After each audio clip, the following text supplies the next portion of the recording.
Until now, he's been known simply as Black Shirt. But the BBC can reveal that investigators believe this man, shown here firing a Kalashnikov rifle inside the shopping centre, is Hassan Abdi Duhalo, a 23-year-old Norwegian citizen. Tonight, new pictures emerged of the moment the attackers struck the Westgate mall. Initially, the Kenyan authorities said there were up to 15 attackers, but CCTV footage has consistently shown only 4 gunmen, of which Mr. Duhalo is believed to be one. Earlier this month, the Kenyan authorities released 4 names, aliases for the men seen here walking through a storeroom.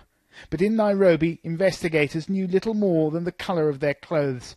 They dubbed them Black Shirt, White Shirt, Blue Shirt and Pink Shirt.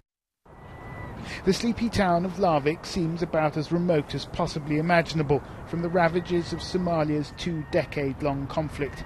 Yet it is here, on Norway's southern coast, that Mr. Duhalo spent his formative years. It was in this block of flats, on the less picturesque outskirts of Larvik, that we understand that Hassan Duhalo lived as a teenager with his family, until a few years ago a neighbour told us he disappeared and moved to Africa. Morten Henriksen took a look at the CCTV footage from inside Westgate. Might be him, yes. This one? Yes. In the black jacket. Henriksen admits that he hasn't seen his neighbour for about 4 years, but he points without prompting to Black Shirt, apparently corroborating other sources, both in Norway and in Kenya.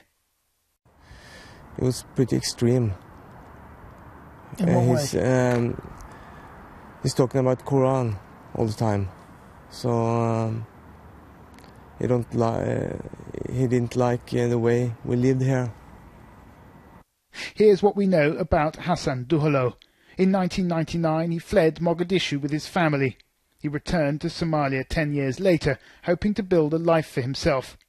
Since then, a family member told us he kept in sporadic contact, calling infrequently and always from different Somali mobile numbers.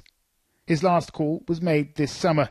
He was in trouble, he'd said, and wanted to come home. Between 20 and 30 Norwegian citizens, almost exclusively of Somali origin, are thought to have travelled to East Africa to join al-Shabab. Of particular concern is a group known as Generation 1.5, those who were born in Somalia but who came to Norway at a relatively young age.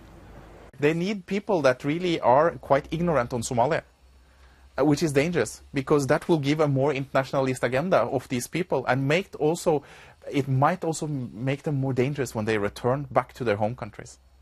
Earlier this week, Larvik's Somalis came together to celebrate Eid. But this is a community under pressure. Police had, we understand, been keeping tabs on Hassan Duhalo for quite some time. We showed the CCTV footage to his relative, who didn't want to appear on camera. "I don't know what I feel or think," they said. "If it's him, he must have been brainwashed."